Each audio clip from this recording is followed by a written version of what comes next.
महोदय, शिक्षा के क्षेत्र में भारत को इस बात पर गर्व है कि उसके प्राचीन नालंदा और तक्षशिला जैसे विश्वविद्यालयों में न केवल विश्व की उच्च विधाओं की उच्च शिक्षा की व्यवस्था थी, अपितु विश्व के विभिन्न देशों के विद्यार्थी भी यहाँ अपनी ज्ञान पिपासा शांत करने के लिए आते थे।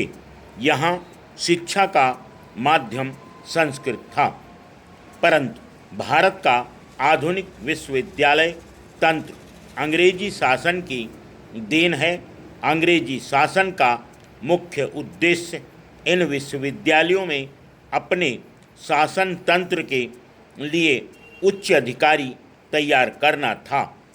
इन विश्वविद्यालयों के माध्यम से ब्रिटिश शासक भारतीयों के मन में अपनी ही संस्कृत और प्राचीन ज्ञान विज्ञान के प्रति घृणा भी उत्पन्न करना चाहते थे।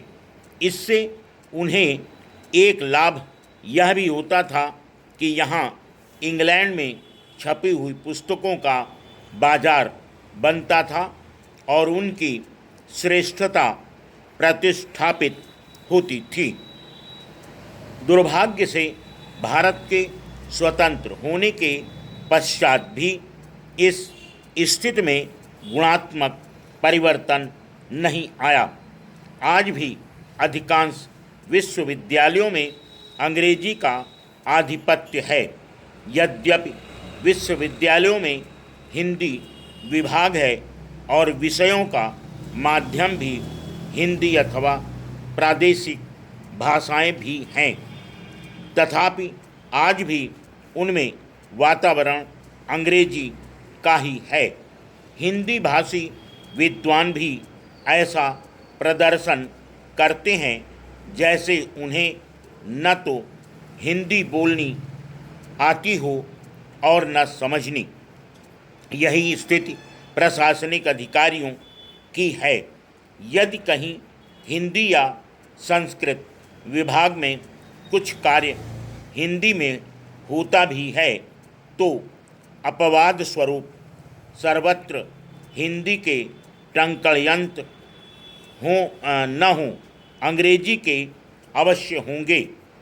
इन विभागों के वरिष्ठ अध्यापक भी हीन भावना से इतने ग्रस्त होते हैं कि विभिन्न सभा समितियों में अपने विचार अंग्रेजी में प्रकट करके गर्व का अनुभव करते हैं और विश्वविद्यालय के उच्चाधिकारियों से पत्र व्यवहार अंग्रेजी में करते हैं। इसके पीछे एक यह भ्रांति भी कार्य करती है कि कहीं वह अधिकारी हिंदी में लिखे पत्र को न समझें और उस पर कार्यवाही न हो, परंतु प्रयोग किए बिना इसका निश्चय कैसे हो सकता है। व्यक्तिगत अनुभव के आधार पर कहा जा सकता है कि यह केवल एक मिथ्या धारणा है।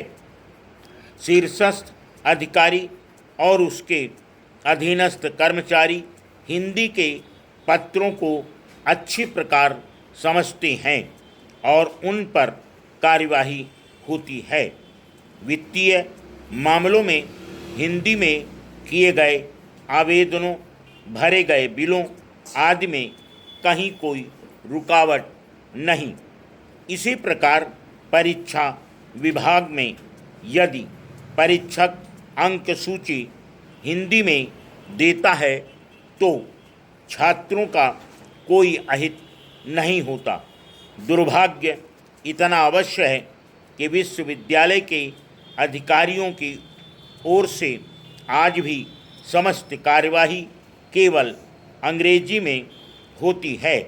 जो अध्यापक या कर्मचारी हिंदी में सिद्धस्थ हैं अथवा हिंदी का महत्व समझते हैं तथा अंग्रेजी प्रेमी हैं, उन्हें प्रतिज्ञापूर्वक एवं निष्ठापूर्वक हिंदी प्रयोग का वातावरण बनाने के लिए अंग्रेजी के दुर्ग को तोड़ने के लिए आगे आना चाहिए।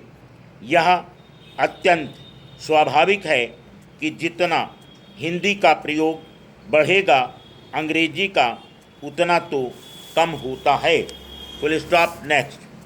महोदय, हिंदी भाषी प्रदेशों के अनेक विश्वविद्यालयों में बहुत से प्रपत्र हिंदी में या दोनों भाषाओं में छप तो गए हैं, परंतु देखने में आता है कि उन्हें भरते समय छात्र, अध्यापक तथा कर्मचारी उनमें अंग्रेजी का प्रयोग करते हैं। कुछ भयवश, कुछ संकोचवश, कुछ परंपरावश फिर उन प्रपत्रों पर हिंदी निरर्थक हो जाती है और अंग्रेजी का वर्चस्व बना रहता है। दुख तो तब होता है जब हिंदी और संस्कृत विभाग के व्यक्ति भी इन प्रपत्रों में अंग्रेजी का प्रयोग करते हैं।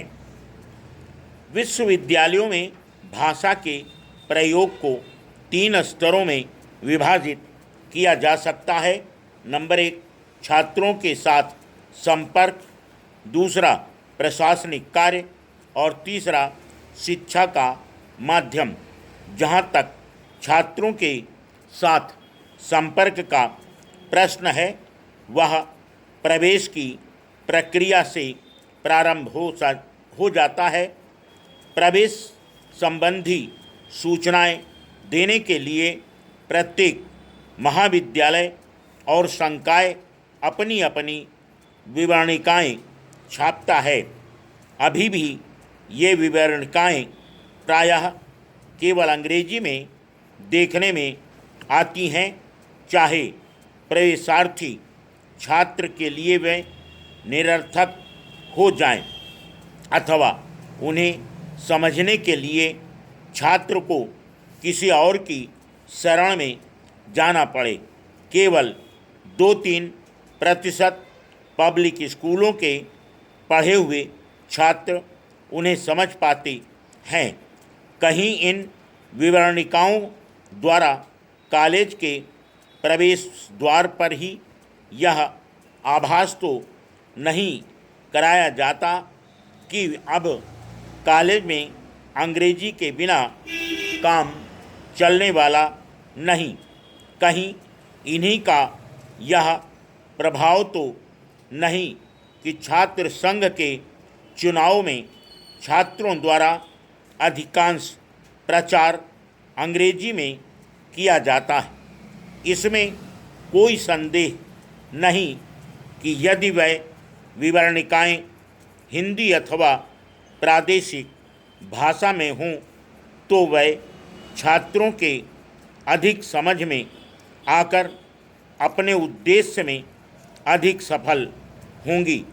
जहाँ तक संकायों का प्रश्न है, विश्वविद्यालय के विभाग हिंदी में विवरणिका देने में समर्थ हैं।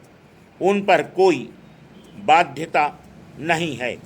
अनेक विभागों में हिंदी माध्यम स्वीकृत होने के कारण उनके लिए यह आवश्यक और अधिक हित साधक भी है, परंतु इस ओर छात्रों अथवा अध्यापकों किसी का ध्यान नहीं जाता। प्रवेश के पश्चात प्रायः नवागंतुक छात्रों को प्रधानाचार्य संबोधित करते हैं।